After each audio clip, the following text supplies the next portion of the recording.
नमस्कार। आप देख रहे हैं पूसा समाचार। पूसा समाचार आपका अपना कार्यक्रम जिसमें खेती किसानी से जुड़ी नई तकनीकों, नई प्रौद्योगिकियों एवं नए आयामों के बारे में कृषि विशेषज्ञों की जानकारी लेकर हम हाजिर होते हैं। मैं हूं कपिला शेखावत और मैं डॉक्टर विशाल सोमवंशी संस्थान की तरफ से सभी दर्शकों का हार्दिक स्वागत करते हैं।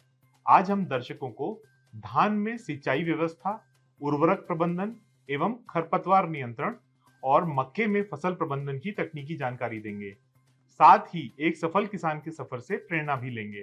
पूसा समाचार के माध्यम से विभिन्न प्रदेशों से किसान भाई लगातार अपनी समस्याएं हमारे व्हाट्सएप नंबर 9560297502 पर भेज रहे हैं, जिसका समाधान हम पूसा व्हाट्सएप सलाह सेगमेंट में आपसे साझा करेंगे।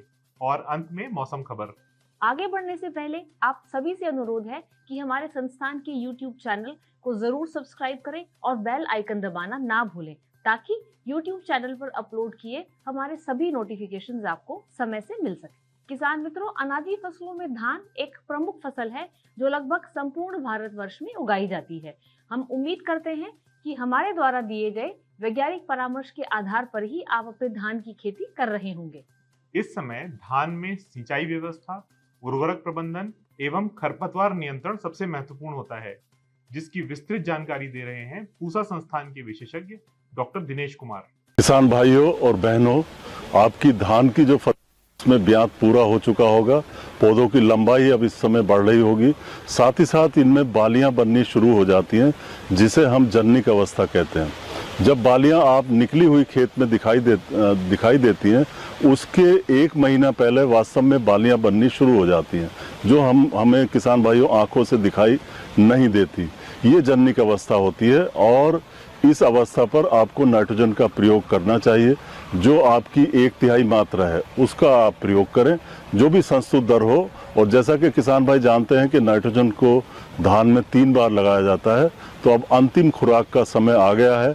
मोटे तौर पर रोपाई के 55 से 60 दिन पे इस खुराक का आपको प्रयोग करना चाहिए।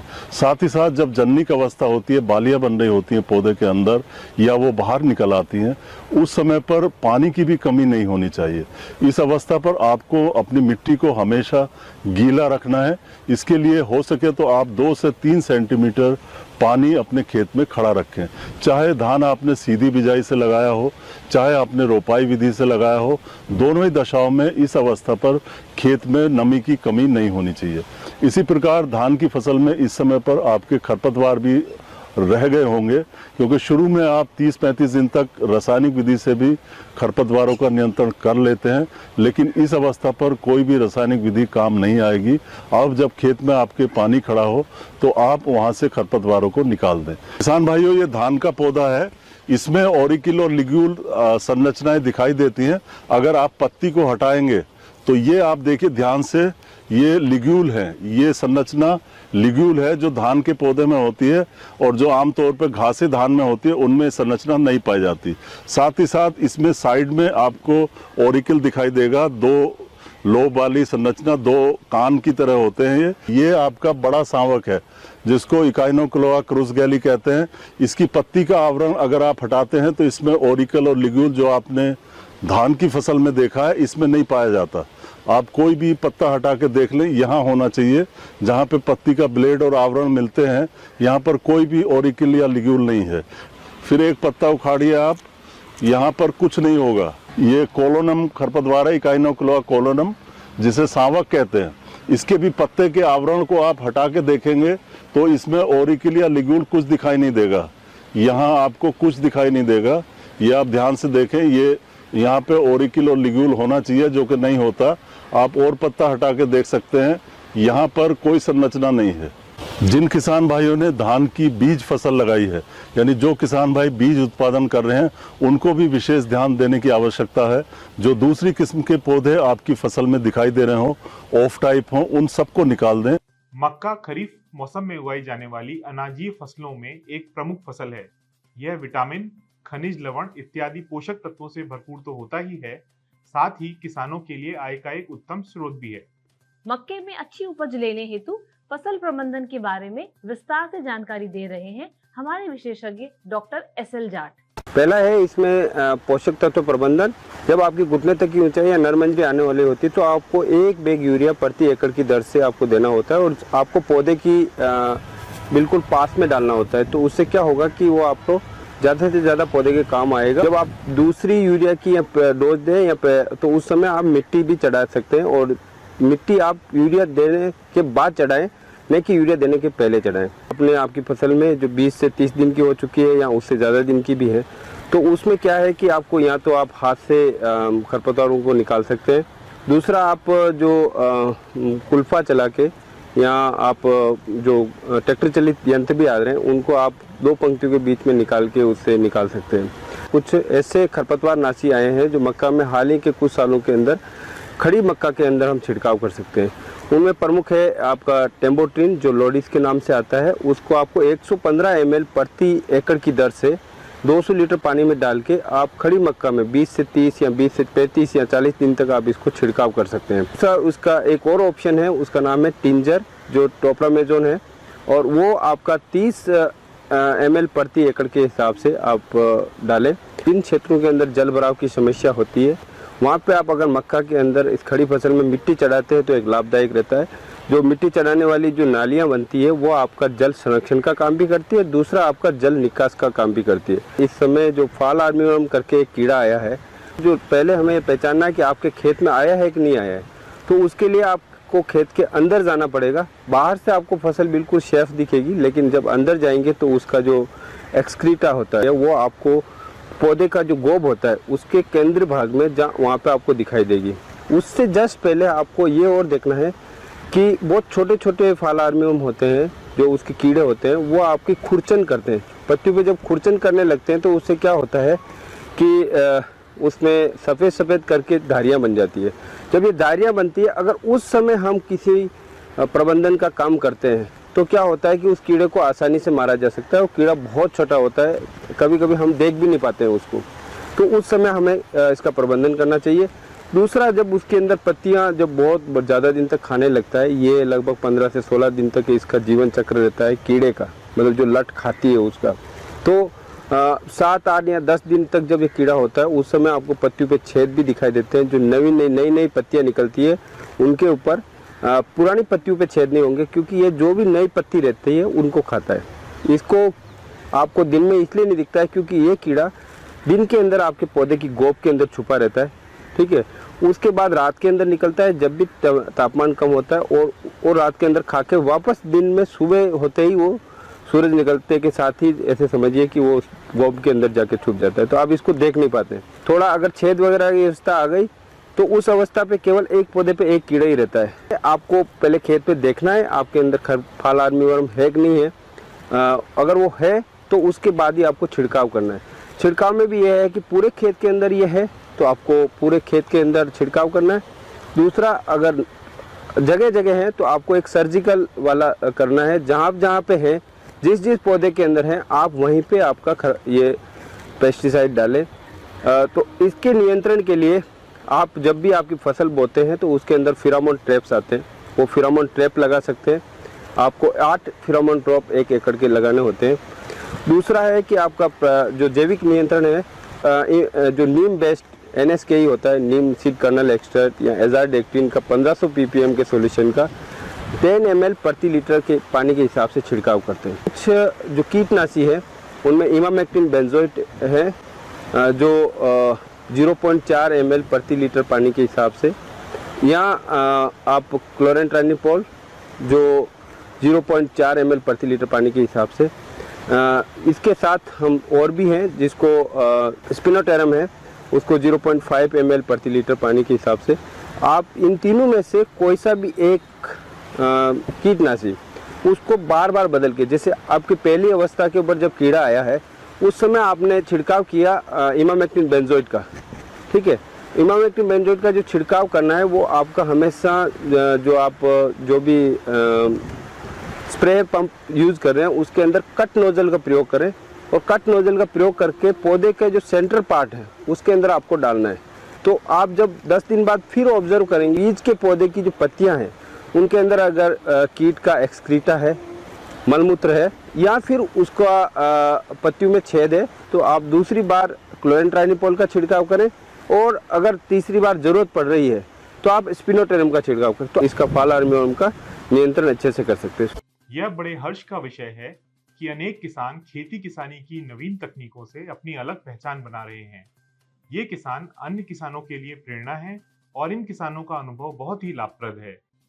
ऐसे ही एक सफल किसान हैं जिला संगरूर के श्री सुखजीत सिंह जी, जिन्होंने पूसा संस्थान की किस्मों को वर्ष 2012 से अपनाया है तथा बीज उत्पादन में भी उन्नत कृषि कार्य कर रहे हैं।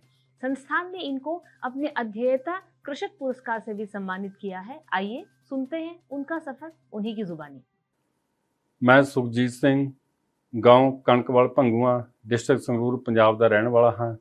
मैं अपने पूरे 20 एकड़ की खेती IRI की वैराइटीज धान बीट अपने खेत में लगाता हूँ। मैं IRI में 2012-13 से जुड़ा हूँ।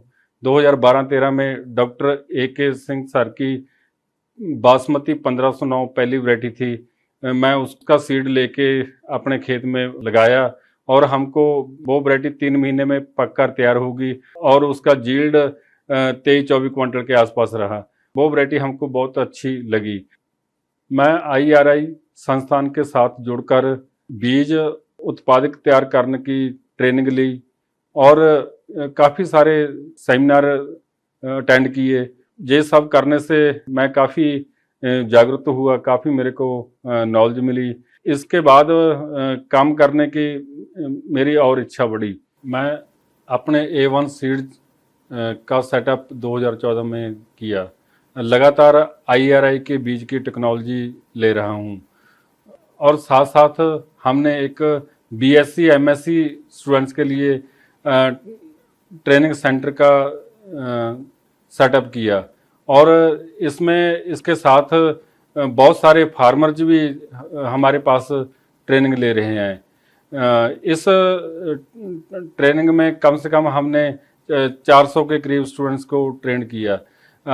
कम से कम 70-80 के करीब स्टूडेंट्स अपने बीज का सेटअप कर चुके हैं और हमसे मोटिवेट होके आगे PhD करना, स्टडी करना अपना काम कर चुके हैं और हजारों की गिनती में हमारे साथ किसान भी जुड़े हुए हैं जो लगातार बीज लेके जाते हैं। और मैं IRI का 2021 का फेलो अवार्डी हूँ, काउंसिल मेंबर भी हूँ। ICFA से भी 2 बार मैं अवार्डी हूँ। बेस्ट फार्मर अवार्ड कृषितन नासिक महाराष्ट्र से भी मैं प्राप्त कर चुका हूँ। IARI के साइंटिस्ट के साथ जुड़कर हमारा और भी हौसला बढ़ता है। जैसे डीकम्पोजर हमको मिल रहा है, हम अपने खेत में यूज कर रहे हैं, उसका भी अच्छा रिजल्ट मिल रहा है। जैसे HD 3386 जैसी वैराइटीज हमको मिल रही है जो ज़्यादा टेम्परेचर में अपनी जील्ड कम नहीं करती।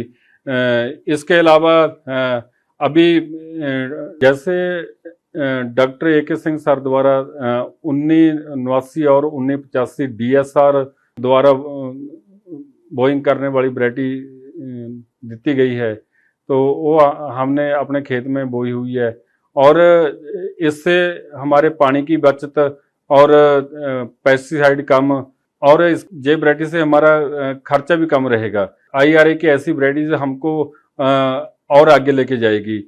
पूसा समाचार में अब समय है पूसा व्हाट्सएप सलाह सेगमेंट का, जिसमें हम आपके द्वारा खेती किसानी से जुड़ी समस्याओं का समाधान बताएंगे। बालाघाट मध्य प्रदेश से प्रमोद बरूधे जी ने धान में पत्तियों के सिरों के गलने की समस्या बताई है। आपकी फसल में शीत ब्लाइट का प्रकोप हुआ है। इसके समाधान हेतु हेक्साकोनाजोल की 400 ग्राम मात्रा या शीतमार की 500 मिलीलीटर मात्रा को 200 लीटर पानी में घोल बनाकर 1 एकड़ में तुरंत छिड़काव करें। जयपुर से धिदोया राम जी ने मिर्च में कीट की समस्या बताई है। आपकी फसल में इल्ली का प्रकोप हुआ है। इसके समाधान हेतु साइपरमेथ्रिन या स्पाइनोसेट की 200 मिलीलीटर मात्रा को 200 लीटर पानी में घोल बनाकर 1 एकड़ में छिड़काव करें। गोवा से गिरीश केंकरे जी ने नारियल के तने में बड़े सफेद धब्बे बनने की समस्या बताई है। आपकी फसल में लाइकेन्स का प्रकोप हुआ है और इसके समाधान हेतु कॉपर ऑक्सीक्लोराइड की करीब 200 ग्राम मात्रा को 200 लीटर पानी में घोल बनाकर 1 एकड़ की दर से छिड़काव करें। उत्तर प्रदेश से कमालवीर जी ने तोरी में पत्तियों के पीले पड़कर मुड़ने की समस्या बताई है। आपकी फसल में विषाणु का प्रकोप हुआ है जो कीटों के द्वारा फैलता है और कीटों के रासायनिक नियंत्रण हेतु इमिडाक्लोप्रिड की करीब 60 मिलीलीटर मात्रा को 200 लीटर पानी में घोल बनाकर 1 एकड़ की दर से छिड़काव करें। आइए सुनते हैं सप्ताह भर में कैसा रहने वाला है देश में मौसम का हाल मौसम खबर में। भारत मौसम विज्ञान विभाग द्वारा दिए गए मौसम पूर्वानुमान के अनुसार 24 से 29 अगस्त के दौरान पूर्वी भारत, पूर्वोत्तर भारत, जम्मू कश्मीर, लद्दाख, हिमाचल प्रदेश, पंजाब, हरियाणा, चंडीगढ़, दिल्ली, तमिलनाडु, पौंडीचेरी, कराईकल, रायलसीमा, तेलंगाना, केरल, माहे, तटीय और दक्षिण आंध्र कर्नाटक, तटीय आंध्र प्रदेश, यनम, लक्षद्वीप में वर्षा की संभावना है। 30 अगस्त से 1 सितंबर के दौरान जम्मू कश्मीर, लद्दाख, पश्चिम राजस्थान, पंजाब, हरियाणा, चंडीगढ़, दिल्ली, तमिलनाडु, पौंडीचेरी, कराईकल में छिटपुट वर्षा की संभावना है। बाकी देश के अधिकांश हिस्सों में व्यापक वर्षा की संभावना है। प्रिय किसान भाइयों, बहनों एवं दर्शकों, आशा करते हैं कि पूसा समाचार का यह अंक भी आपकी खेती किसानी से जुड़ी समस्याओं के समाधान में जरूर सहायक होगा। आप सभी दर्शकों से निवेदन है कि ज्यादा से ज्यादा संख्या में हमारे संस्थान के चैनल को सब्सक्राइब करें और पूसा समाचार के हर अंक का लाभ उठाएं। आप हमारे फेसबुक पेज और ट्विटर हैंडल को भी जरूर फॉलो करें। कृषि से जुड़ी समस्याएं या अधिक जानकारी हेतु हमें दिए गए नंबर पर व्हाट्सएप करें और अपना नाम एवं पता अवश्य लिखें। आपके सुझावों और प्रतिक्रियाओं का हमें हमेशा इंतजार रहता है। हमारे कार्यक्रम में रुचि लेने और लगातार हमसे जुड़े रहने के लिए बहुत धन्यवाद। अब हमारी आपसे मुलाकात होगी अगले शनिवार, जहां खेती किसानी से जुड़े कुछ अन्य महत्वपूर्ण विषयों पर विशेषज्ञों की जानकारी लेकर हम हाजिर होंगे। तब तक खेत खलिहानों के साथ अपना भी खूब ख्याल रखिए और हमें दीजिए इजाजत। नमस्कार।